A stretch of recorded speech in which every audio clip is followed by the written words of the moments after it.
Hi friends, आपका स्वागत है हमारे चैनल एवरीडे न्यू में। दोस्तों, जैसा कि आरआरसी ग्रुप डी के पीईटी के डेट के बाद एक टेंटेटिव डीबी का भी डेट जारी करवा दिया गया है कि 10 फरवरी से टेंटेटिवली आपके डॉक्यूमेंट वेरिफिकेशन शुरू किए जाएंगे। तो इस वीडियो में दोस्तों पूरे डिटेल में बात करने वाले हैं आरआरसी ग्रुप डी के डॉक्यूमेंट वेरिफिकेशन के बारे में। काफी सारे छात्र के इसके ऊपर क्वेरीज आ रहे थे, तो जानते हैं कि आखिर ग्रुप डी के डीबी में कौन कौन से डॉक्यूमेंट्स चाहिए होते हैं। टोटल 21 तरह के यहाँ पे डॉक्यूमेंट्स नोटिफिकेशन के तहत मांगे गए हैं। तो आखिर इसमें से सबसे इंपॉर्टेंट डॉक्यूमेंट्स कौन कौन होते हैं, सारे डॉक्यूमेंट्स के एनेक्सर्स क्या है, फॉर्मेट क्या है, किस फॉर्मेट में आखिर डॉक्यूमेंट रेलवे मांगती है, कौन कौन से डॉक्यूमेंट बिल्कुल जरूरी है जिसके न रहने पे सीधा बाहर किए जाएंगे। तो आइए पूरी अपडेट देखते हैं। तो वीडियो को आप लोग अंत तक जरूर देखिएगा ताकि सारे डाउट्स आपके क्लियर हो सके। और इससे पहले जो लोग चैनल पे नए हैं वो जल्द से जल्द चैनल को सब्सक्राइब करके बेल बटन जरूर दबा दीजिएगा रेलवे भर्ती की पल पल की अपडेट के लिए। दोस्तों, ग्रुप डी के पीईटी हो जाने के बाद आपके डॉक्यूमेंट वेरिफिकेशन की शुरुआत होगी और मेडिकल टेस्ट की शुरुआत होगी। अब यहाँ पे एक बेसिक सा डाउट क्लियर कर लीजिए। कई सारे छात्र के अभी भी डाउट आते रहते हैं कि आखिर पीईटी में कौन कौन से डॉक्यूमेंट्स ले जाने होंगे और डीबी के समय कौन कौन से डॉक्यूमेंट लगते हैं। तो देखिए फ्रेंड्स, पीईटी के समय कुछ खास डॉक्यूमेंट्स की जरूरत होती नहीं है। पीईटी का एडमिट कार्ड आएगा, वो एडमिट कार्ड आपको लेके जाना होता है। एक पासपोर्ट साइज कलर फोटोग्राफ आपको लेके जाना होता है, जैसे एग्जाम के समय आप लोग लेके गए थे।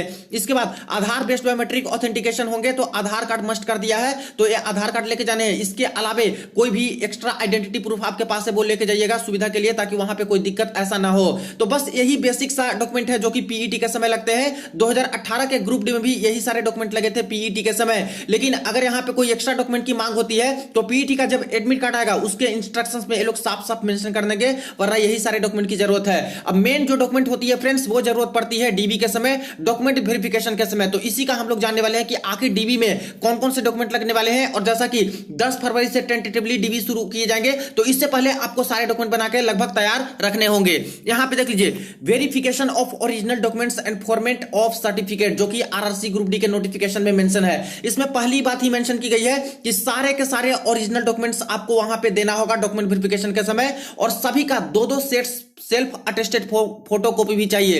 यानी जितने डॉक्यूमेंट है सभी का दो फोटो कॉपी आपको निकलवा लेने हैं। और सेल्फ अटेस्टेड करने का मतलब है कि जहां पे खाली स्थान मिले, ब्लैंक स्पेस सर्टिफिकेट पे मिलता है जो फोटो कॉपी निकलवाए हो, वहां पे खुद का सिग्नेचर एक कर देना है। सारे सर्टिफिकेट पे एक एक सिग्नेचर, तो ये आपका सेल्फ अटेस्टेड हो गया। इसके बाद देखिए यहां पे बोले गए हैं कि डीबी से पहले एक पोर्टल दिया जाएगा www.rrbdb.in पोर्टल। इस पोर्टल पे जाके आपको सारे जो ओरिजिनल डॉक्यूमेंट्स है उसको ट्रू कलर में स्कैन करवा के पहले अपलोड करना होगा, तब जाके फिर डीबी में आने होंगे। अब देखिए फ्रेंड्स, ये बात की बात है, ये बाद में यहाँ पे अपडेट दिए जाते हैं जब आपकी डीबी की डेट आ जाती है। और ये भी कुछ ही जोन में इस तरह से बोले जाते हैं कि अपलोड कीजिए डॉक्यूमेंट, बाकी सारे जोन में, मैक्सिमम जोन में तो यही बोले जाते हैं कि आप लोग फिजिकली अपने सारे डॉक्यूमेंट लेके आइए। तो ये बाद में देखे जाएंगे, हालांकि इस तरह से नोटिफिकेशन में मेंशन कर दिया है। इसके बाद आगे देख लीजिए, यहां पे all certificate should be either in English और इन हिंदी ओनली। यानी दोस्तों, जो आपके सर्टिफिकेट्स होने चाहिए, जितने भी आपके पास सर्टिफिकेट हैं, वो या तो इंग्लिश में होने चाहिए या तो हिंदी में होने चाहिए। अगर हिंदी इंग्लिश दोनों मिला के है तब भी कोई दिक्कत नहीं है। लेकिन हिंदी और इंग्लिश को छोड़कर कोई दूसरे लैंग्वेज में आपके सर्टिफिकेट कोई भी बने हैं, चाहे आपके कास्ट सर्टिफिकेट हो, चाहे आपके ईडब्ल्यूएस सर्टिफिकेट हो, चाहे आपके जो 10th 12th ये सबके सर्टिफिकेट आईटीआई के हो, तो उसमें दिक्कत आएंगी। उसके लिए क्या करना होगा, यहां पे साफ साफ बोला गया है कि अगर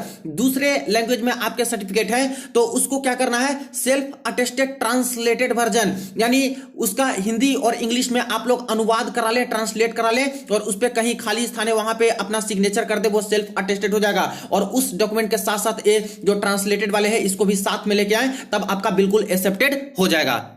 अब देखिए, एक और इंपॉर्टेंट पॉइंट इन्होंने यहां पे मेंशन कर दी है, no additional time will be given to the candidates not producing their original certificates on date of their document verification and the candidature of such candidates is liable to be cancelled. यानी जिस दिन आपके dB रहते हैं उस दिन आपके कोई डॉक्यूमेंट वहां पे नहीं लेके जाते हो, ओरिजिनल सर्टिफिकेट नहीं लेके जाते हो, तो ऐसे केस में कोई एक्स्ट्रा समय आपको नहीं दिए जाएंगे कि मैं सर इतने दिन में डॉक्यूमेंट बनवा लूंगा, ऐसा कोई समय नहीं दिया जाएगा। यहां पे आपके कैंडिडेचर कैंसिल भी किए जा सकते हैं। ध्यान दीजिएगा, कुछ छात्र के यहां पे सवाल आते हैं कि क्या मेरा प्रोविजनल सर्टिफिकेट है वो एक्सेप्ट होगा। तो देखिए, डीबी के समय तक तो प्रोविजनल सर्टिफिकेट एक्सेप्ट हो जाते हैं, लेकिन जब आपकी ज्वाइनिंग लेटर आती है और ज्वाइनिंग करने जाते हो उस समय दोस्तों बिल्कुल ओरिजिनल सर्टिफिकेट ही चाहिए होता है।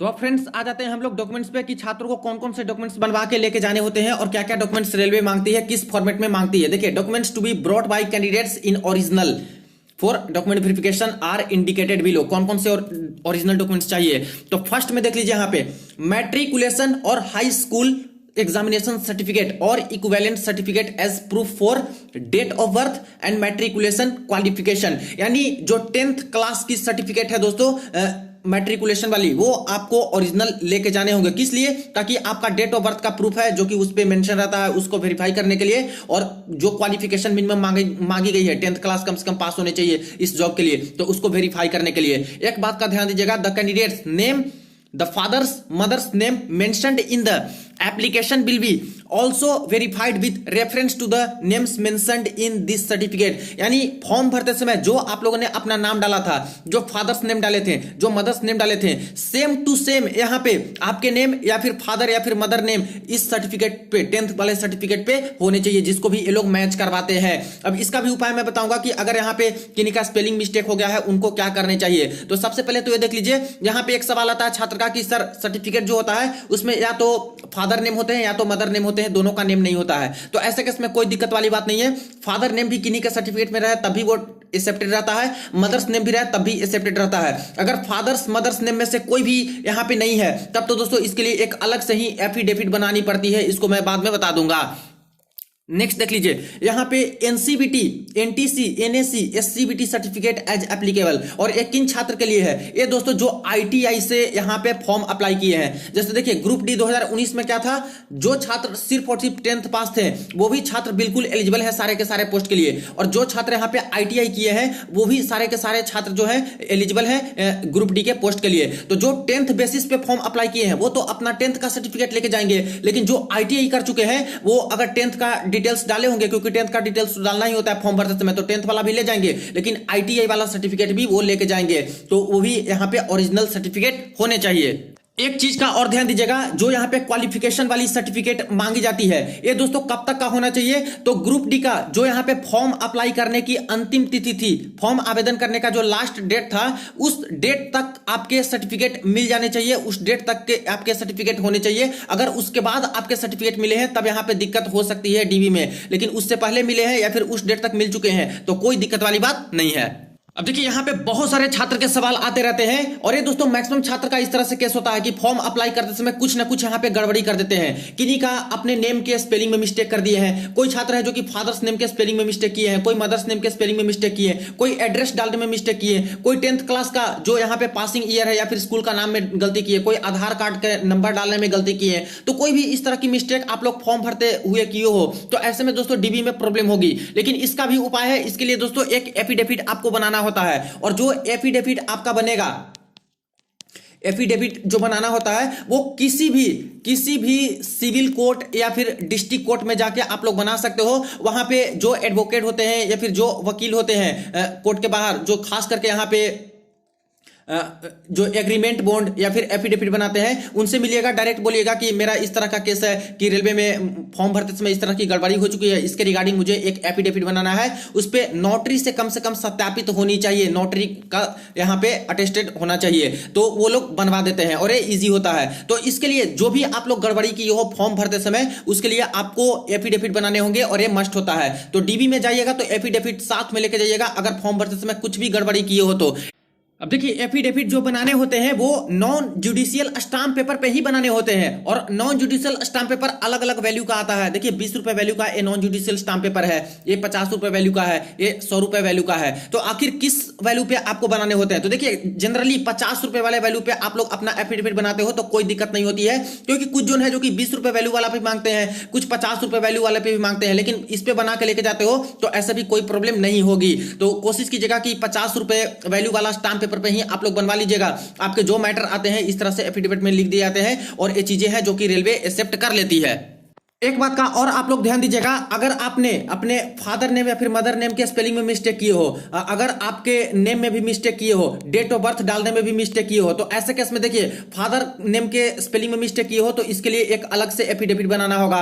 नेम अपने नेम में स्पेलिंग में मिस्टेक की हो तो इसके लिए एक अलग से ही एफिडेविट बनाना होगा। अपने डेट ऑफ बर्थ में या फिर आधार कार्ड डालने में या फिर कुछ भी और भी इशू हुए होंगे फॉर्म भरते समय, तो उसमें अगर गड़बड़ी की हो तो इसके लिए एक अलग से ही एफिडेविट बनाना होगा। यानी कहने का मतलब है कि जितने तरह के गड़बड़ी आप लोग फॉर्म भरते समय किए हो उसके लिए अलग से ही यहाँ पे एफिडेविट बना के लेके जाने होते हैं। ऐसा नहीं है कि एक ही एफिडेविट में सब कुछ मेंशन कर दिए, तो सब मिस्टेक के लिए अलग अलग एफिडेविट यहाँ पे रेलवे मांगती है। तो आई थिंक ये सारे डाउट आपके क्लियर हो गए कि फॉर्म में कुछ भी गड़बड़ी की हो उसके लिए आपको क्या करने हैं। और एक बात का और आप लोग ध्यान दीजिएगा कि आखिर ये जो एफिडेविट होता है कब तक बनवा के लेके जाने होते हैं। तो देखिए फ्रेंड्स, ये डीबी के समय ही आपको बनवा के लेके जाने होते हैं और डीबी से कम 1 महीना पहले, 10 दिन पहले, 15 दिन पहले, 7 दिन पहले आप लोग बनवा लीजिएगा और पहले ही बनवा लीजिएगा ताकि डीबी के समय कोई दिक्कत ऐसी ना हो। और यहाँ पे जो एफिडेविट बनती है उस पर कम से कम नोटरी से सत्यापित होनी चाहिए या फिर मजिस्ट्रेट का सिग्नेचर हो, तब भी कोई दिक्कत यहाँ पे नहीं होता है। अब दोस्तों नेक्स्ट डॉक्यूमेंट देखिए जो कि पॉइंट नंबर 3 है, SC/ST certificate in the format as per annexure number 1। यानी एनेक्सर नंबर 1 में जो फॉर्मेट दिया गया है इसी फॉर्मेट में SC/ST कास्ट सर्टिफिकेट आपको बनाने होते हैं। तो जो SC/ST वाले छात्र हैं उनको ये वाली सर्टिफिकेट मस्ट होगी। अब देखिए ये रही annexure number 1, form of caste certificate for SC/ST। तो आप लोग जितने SC/ST वाले छात्र हो यहां से देख लीजिए कि आपके जो सर्टिफिकेट बने हैं SC/ST वाले क्या इसी फॉर्मेट में है या फिर नहीं है। अगर इसी फॉर्मेट में बने हुए हैं तो कोई दिक्कत वाली बात नहीं है। कुछ छात्र के सवाल आते हैं कि सर यहाँ पे इंग्लिश में है, मेरा हिंदी में है, तो कोई दिक्कत होगा? तो कोई भी दिक्कत नहीं होगा, हिंदी इंग्लिश दोनों वाले एक्सेप्ट रहते हैं। कोई तीसरी लैंग्वेज में है तो ऐसे केस में उसको यहाँ पे ट्रांसलेट करवा के सेल्फ अटेस्टेड करके लेके आना होता है, जैसे ऊपर रेलवे ने बोला है नोटिफिकेशन में ही। तो इस तरह से देख लीजिएगा आप लोग कि इसी फॉर्मेट में आपके होने चाहिए। और यहाँ पे प्लेस, डेट, फिर सिग्नेचर, इस तरह से करके यहाँ पे बात करें कि आखिर किसका सिग्नेचर इस पे होना चाहिए, कौन से अथॉरिटी का होना चाहिए। तो साफ साफ रेलवे ने बोल दिया है यहाँ पे कि या तो डिस्ट्रिक्ट मजिस्ट्रेट DM का होना चाहिए कम से कम, या फिर ADM का होना चाहिए, या फिर कलेक्टर, या फिर डेप्यूटी कमिश्नर, या फिर एडिशनल डेप्यूटी कमिश्नर। यहाँ पे सारा कुछ मेंशन है दोस्तों। सब डिविजनल मजिस्ट्रेट भी कर देते हैं तब भी यहाँ पे एक्सेप्टेड होता है। तालुक मजिस्ट्रेट, एग्जीक्यूटिव मजिस्ट्रेट भी कर देंगे, रेवेन्यू ऑफिसर भी कर देंगे इस पे, या फिर तहसीलदार भी कर देंगे, तो भी ये सर्टिफिकेट एक्सेप्टेड होता है। तो इसी फॉर्मेट में है तब तो ठीक है, नहीं इस फॉर्मेट में है तो आप लोग जरूर डीबी से पहले इसी फॉर्मेट में आप लोग बनवा लीजिएगा। इसको डाउनलोड करने के लिए दोस्तों वीडियो के डिस्क्रिप्शन बॉक्स में लिंक मिल जाएगा, वहां से ये वाली फॉर्मेट है जो कि डाउनलोड आप लोग कर सकते हो और इसी पे चाहो तो बनवा सकते हो। इसके बाद नेक्स्ट देखिए जो कि है OBC NCL certificate as annexure number 2। तो जो भी यहाँ पे OBC वाले छात्र हैं और OBC में खास करके नॉन क्रीमी लेयर, देखिए यहाँ पे एक क्रीमी लेयर भी होता है। तो जो छात्र अपने फॉर्म भरते समय क्रीमी लेयर डाले थे ऐसे छात्र को OBC सर्टिफिकेट की जरूरत नहीं पड़ती है, क्योंकि इनको OBC का फायदा नहीं मिल पाता है, इनको एज अनरिजर्व कैटेगरी ही ट्रीट किया जाता है। तो जो NCL नॉन क्रीमी लेयर डाले होंगे फॉर्म भरते समय उन्हीं को सिर्फ और सिर्फ OBC का यहाँ पे फायदा मिलेगा और उन्हीं को यहाँ पे सर्टिफिकेट लेके जाने होते हैं। तो एनेक्सर नंबर 2 में दिया गया है और साफ साफ बोल दिया गया है not older than 1 year from the date of document verification.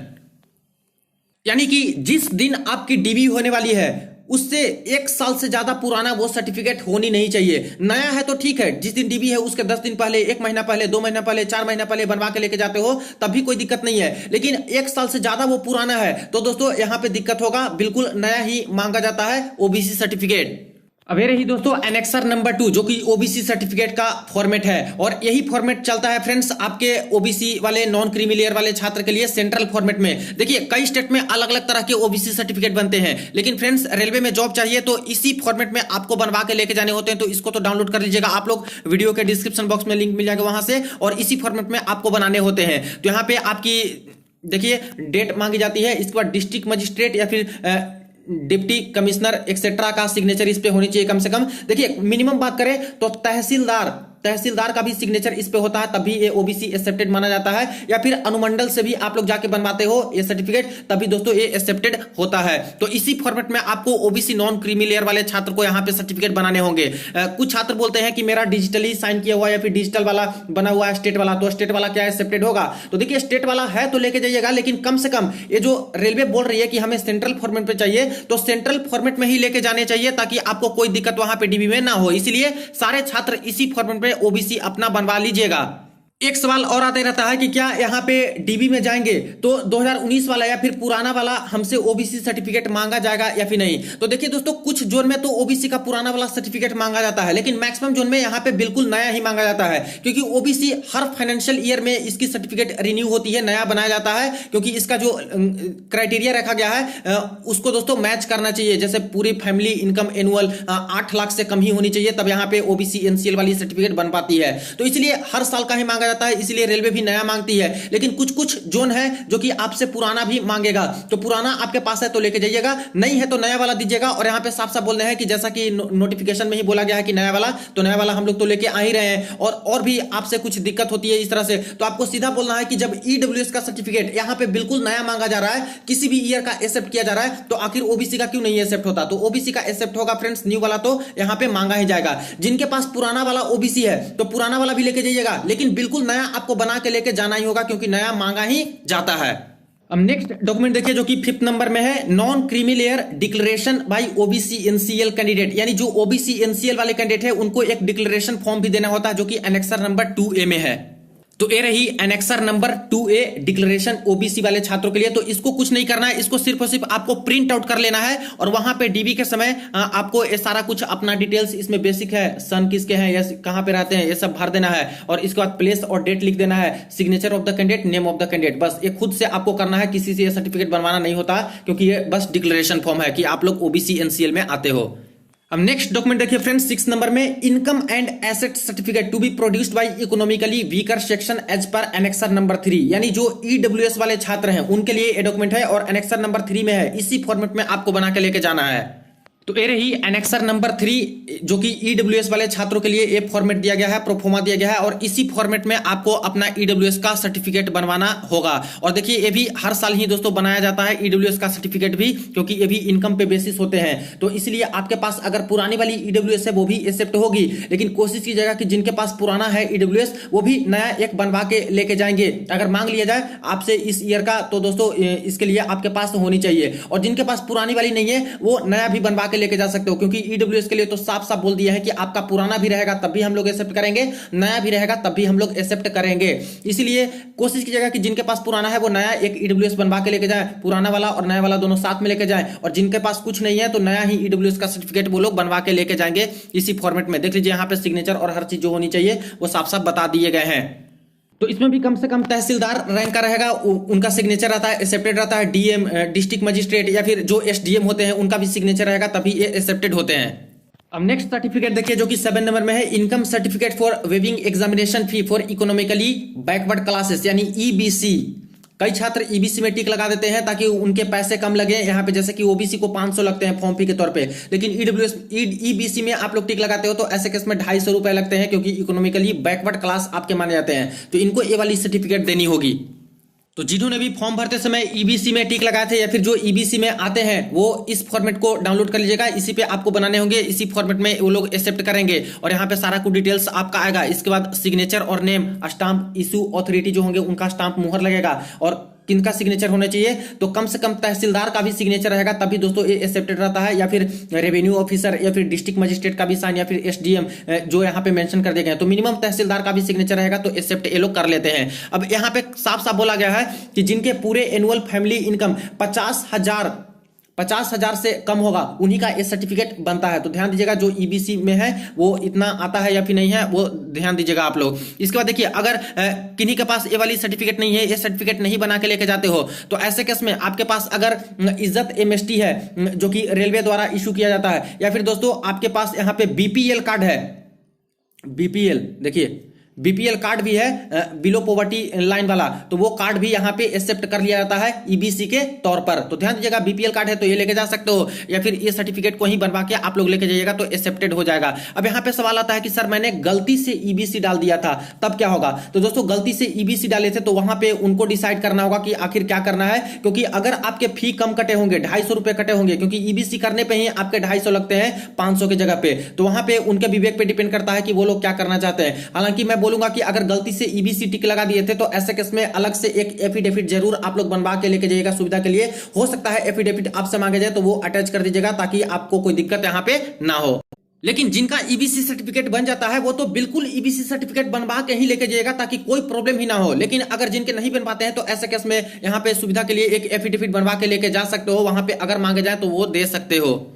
अब नेक्स्ट सर्टिफिकेट देखिए, minority community declaration on non judicial stamp paper as per annexure number 4, यानी जो माइनॉरिटी कम्युनिटी में आते हैं उनके लिए एक एनेक्सर दिया गया है। ये नॉन जुडिशियल स्टाम्प पेपर पे आपको ये सर्टिफिकेट बनाने होते हैं। तो ये रहा एनेक्सर नंबर 4 डिक्लेरेशन है, जो कि यहाँ पे प्रोफोमा दिया गया है। Waiver of examination fee to be submitted by minority candidate. जो माइनॉरिटी कैंडिडेट थे और जिन्होंने फी में एग्जेम्पशन लिया है, जहां पे 500 लग रहे थे, उनको 250 देना पड़ा माइनॉरिटी कम्युनिटी का डालने से। तो ऐसे छात्र को यहाँ पे एक डिक्लेरेशन देना होगा। अब ये डिक्लेरेशन है जो कि यहाँ पे सिर्फ और सिर्फ प्रिंट आउट करवा लेना होता है और इसको खुद से ही भर के वहां पे डीबी के समय आपको अपना सिग्नेचर, अपना नेम देके वहां पे देना होता है। अब माइनॉरिटी में आते कौन कौन है, तो इंडिया में माइनॉरिटी में ये सारे आते हैं, जैसे कि मुस्लिम हो गए, सिख हो गए, क्रिश्चियन हो गए, बुद्धिस्ट हो गए, जैन हो गए, पारसी हो गए, ये सारे हैं जो कि माइनॉरिटी कम्युनिटी में आते हैं। तो ऐसे कैंडिडेट हो और फॉर्म फी में अगर छूट लिए हो तो आपको ये डिक्लेरेशन है जो कि एक प्रिंट आउट करवा के अपने साथ लेके जाना होगा डीबी में, वहीं पे भर के दे दीजिएगा।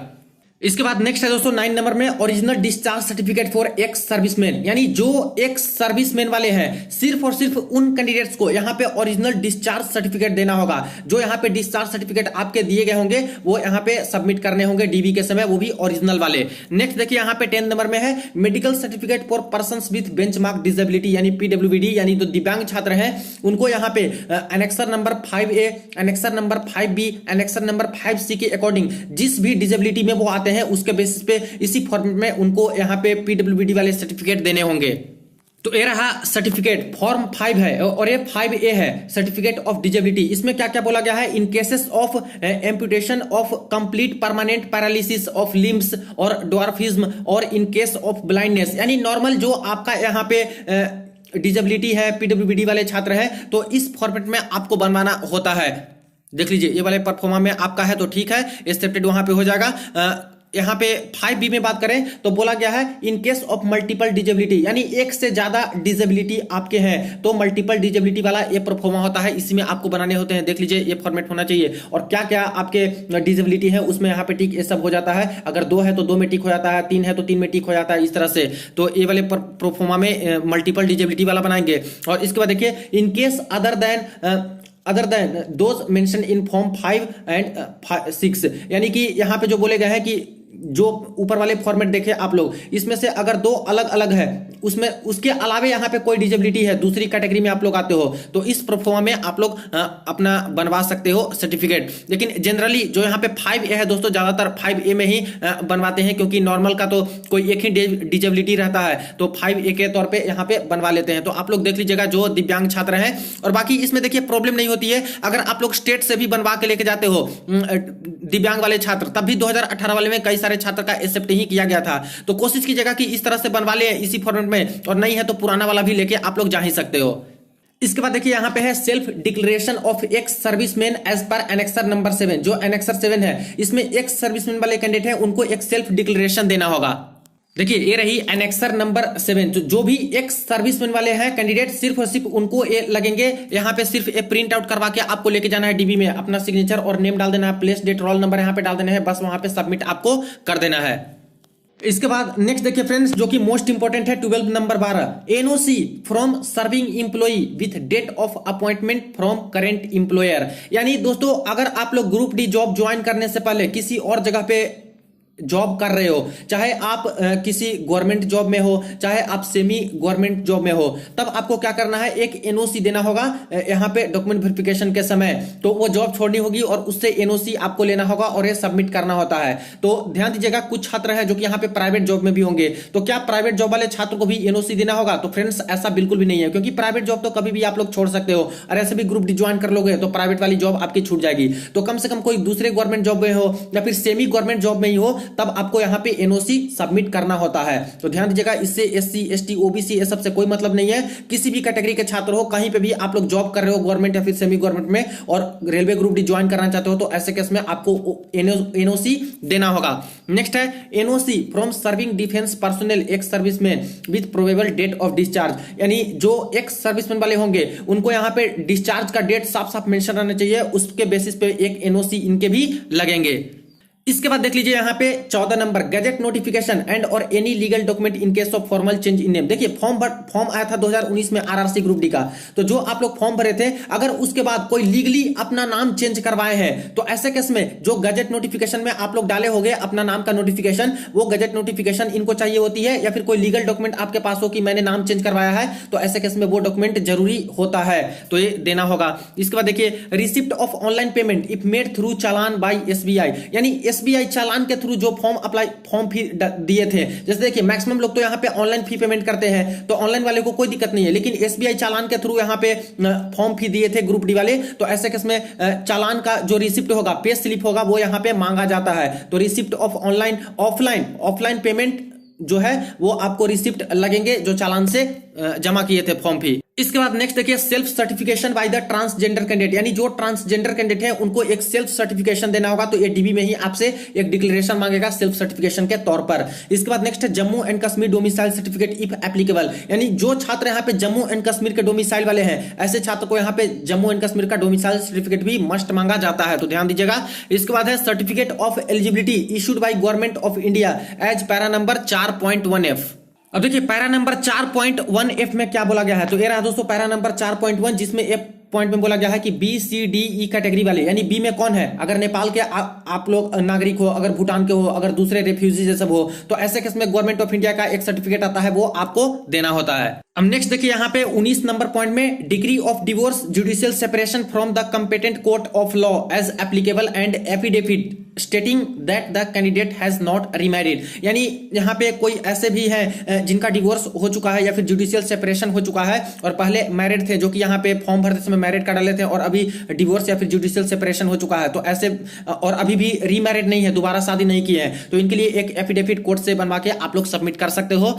नेक्स्ट है दोस्तों 20 नंबर में death certificate of husband in case of window, यानी जो विडो है वो अपने हस्बैंड का डेथ सर्टिफिकेट सबमिट कर सकते हैं अगर दोबारा ये शादी नहीं किए हैं तो। इसके बाद नेक्स्ट है एक्स सर्विसमैन का 21 नंबर का डॉक्यूमेंट, जो कि बोले गए हैं कि अगर ग्रुप डी जॉब ज्वाइन करने से पहले किसी और गवर्नमेंट जॉब में एक्स सर्विसमैन के तौर पे आप लोग ज्वाइनिंग कर चुके हो, तो ऐसे केस में उस जॉब से भी आपको एक एनओसी लगेंगे, तो एक्स सर्विसमैन का तो सारा डिटेल लगेगा ही लगेगा, लेकिन दूसरा जॉब भी ज्वाइन कर लिए हो ग्रुप डी से पहले, तो ऐसे केस में वहां का भी एक एनओसी देना होगा। तो ये सारे 21 डॉक्यूमेंट मांगे गए हैं और हर छात्र को सारे के सारे डॉक्यूमेंट देने नहीं है, जैसा कि मैंने बताया कि किस छात्र को कौन कौन से डॉक्यूमेंट लगने वाले हैं, तो सारा कुछ इस अकॉर्डिंग देख लीजिए। दो और मोस्ट इंपोर्टेंट चीज यहां पे मेंशन कर दी गई है नोट्स वाले में, देख लीजिए यहां पे नोट्स में मेंशन किया गया है कि जो भी छात्र एज में रिलैक्सेशन लेना चाहते हैं या फिर जो यहाँ पे रिजर्वेशन का फायदा उठाना चाहते हैं, उनको बिल्कुल प्रॉपर फॉर्मेट में यहाँ पे जैसा रेलवे बोल रही है उस फॉर्मेट में आपको सर्टिफिकेट देना होगा कंपेटेंट अथॉरिटी के सिग्नेचर के साथ, SC ST OBC NCL EWS ex serviceman,